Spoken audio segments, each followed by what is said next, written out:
कुरान करीम के बारे में नाकाबिल यकीन इंफॉर्मेशन।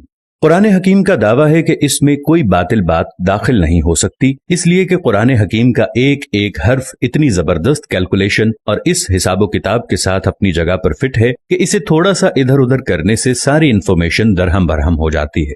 कुरान पाक की एजाजी शान नुमाया है। इतनी बड़ी किताबें, इतनी बारीक कैलकुलेशन का कोई राइटर तसव्वुर ही नहीं कर सकता। चंद अल्फाज बतौर नमूना है, वरना कुरान का हर लफ्ज जितनी मर्तबा इस्तेमाल हुआ है वो तादाद और उसका पूरा बैकग्राउंड अपनी जगह खुद इल्म इरफान का एक वसी जहान है।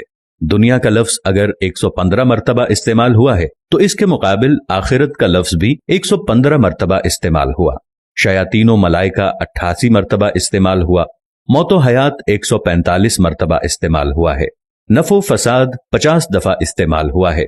हजरो फसल 108 दफा इस्तेमाल हुआ। कुफ्रो ईमान 25 मर्तबा इस्तेमाल हुआ है। शहर 12 मर्तबा इस्तेमाल हुआ है, जो कि शहर का मतलब महीना और साल में 12 महीने होते हैं। और यौम का लफ्ज 360 मर्तबा इस्तेमाल हुआ है। इतनी बड़ी किताब में इस अददी मुनासबत का ख्याल रखना किसी भी इंसान मुसन्निफ के बस की बात नहीं है। मगर बात यहीं खत्म नहीं होती।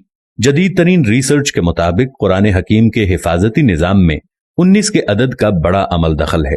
इस हैरानकुन दरियाफ्त का सेहरा एक मशरकी डॉक्टर राशिद खलीफा के सर है, जो अमेरिका की एक यूनिवर्सिटी में केमिस्ट्री के प्रोफेसर थे। 1959 में उन्होंने मुकम्मल कुरान पाक कंप्यूटर पर चढ़ाने के बाद कुरान पाक की आयात, उनके अल्फाज और हुरूफ में कोई ताल्लुक तलाश करना शुरू कर दिया। रफ्ता रफ्ता और लोग भी इस रिसर्च में शामिल होते गए, हत्ता कि 1972 में ये एक बाकायदा स्कूल बन गया। रिसर्च का काम जो ही आगे बढ़ा, उन लोगों पर कदम बकदम हैरतों के पहाड़ टूट पड़े। कुरान करीम के अल्फाज और हुरूफ में एक ही जैसी किताब तकदीर नजर आती है, जिसके मुकम्मल इदराक के लिए उस वक्त के बने हुए कंप्यूटर नाकाफी थे। कलामुल्लाह में 19 का हिस्सा सिर्फ सूरह मुदस्सिर में आया है। यहाँ अल्लाह पाक ने फरमाया, दोज़ख पर हमने 19 मुहाफिज फरिश्तों को मुकर्रर कर रखा है। इसमें क्या हिकमत है ये तो रब ही जाने, लेकिन इतना अंदाजा जरूर हो जाता है कि 19 के अदद का ताल्लुक अल्लाह के किसी खास हिफाजती निजाम से है।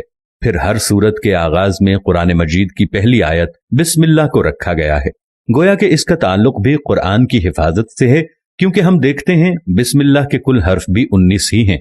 ये देखकर शदीद हैरत होती है कि बिस्मिल्लाह में तरतीब के साथ 4 अल्फाज इस्तेमाल होते हैं। इनके बारे में रिसर्च की तो मालूम हुआ कि ये इस्म पूरे कुरान में 19 मर्तबा इस्तेमाल हुआ है। लफ्ज अर रहमान 57 मर्तबा इस्तेमाल हुआ है, जो कि 19 ज़रब 3 का हासिल है। और लफ्ज अर रहीम 114 मर्तबा इस्तेमाल हुआ है, जो कि 19 ज़रब 6 का हासिल है। और लफ्ज अल्लाह पूरे कुरान में 2699 मर्तबा इस्तेमाल हुआ है, जो कि 19 ज़रब 142 का हासिल है। लेकिन ये एक रहता है जिसका साफ मतलब है कि अल्लाह की जात किसी हिसाब किताबे नहीं है। कुरान मजीद की सूरतों की तादाद भी 114 है, जो कि 19 ज़रब 6 का हासिल है। सूरह तौबा के आगाज में बिस्मिल्लाह नाजिल नहीं हुई, लेकिन सूरह नम्ल आयत नंबर 30 मुकम्मल बिस्मिल्लाह नाजिल करके 19 के फार्मूले की तस्दीक कर दी गई है।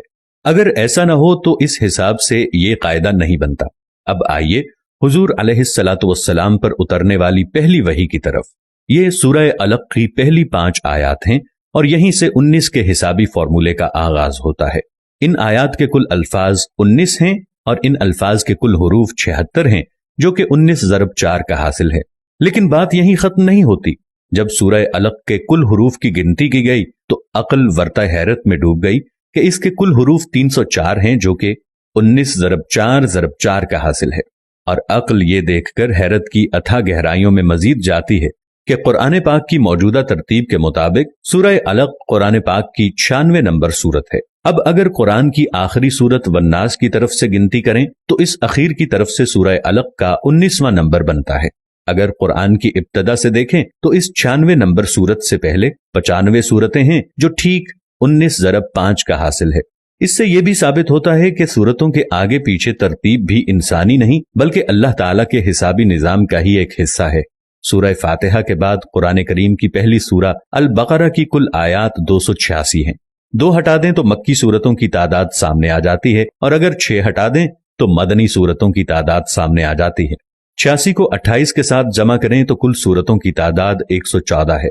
आज जबकि अक्लो खिरत को साइंसी तरक्की पर बड़ा नाज है, یہ قرآن اپنا چیلنج دہراتا ہے۔ حسابدان، سائنسدان، ہر خاص و عام، مومن، کافر سب ہی سوچنے پر مجبور ہیں کہ آج بھی کسی کتاب میں ایسا حسابی نظام ڈالنا انسانی بساط سے باہر ہے۔ طاقتور کمپیوٹر کی مدد سے بھی اس جیسے حسابی نظام کے مطابق ہر چیز کی غلطیوں سے پاک کسی کتاب کی تشریح ناممکن ہوگی، لیکن 1400 سال پہلے تو اس کا تصور ہی محال ہے۔ لہٰذا کوئی بھی صحیح العقل آدمی اس بات کا انکار نہیں کر سکتا کہ قرآن کریم کا حسابی نظام اللہ کا ایسا شاہکار معجزہ ہے جس کا جواب قیامت تک کوئی نہیں ہو سکتا۔ دوستو، چلتے چلتے ہمیشہ کی طرح وہی ایک آخری بات عرض کرتا چلوں کہ اگر کبھی کوئی ویڈیو، قول، واقعہ، کہانی یا تحریر وغیرہ اچھی لگے تو مطالعے کے بعد مزید تھوڑی سی زحمت فرما کر یا دیکھنے کے بعد اپنے دوستوں سے بھی شیئر کر لیا کیجیے۔ یقین کیجیے کہ اس میں بمشکل آپ کا ایک لمحہ صرف ہوگا، لیکن ہو سکتا ہے کہ اس ایک لمحے کی اٹھائی ہوئی تکلیف سے آپ کی شیئر کردہ تحریر یا ویڈیو ہزاروں لوگوں کے لیے سبق آموز ثابت ہو۔ پیارا اسلام کی ٹیم کو اجازت دیجیے، پھر کسی نئے موضوع کے ساتھ حاضر ہوں گے۔ تب تک کے لیے السلام علیکم ورحمۃ اللہ وبرکاتہ۔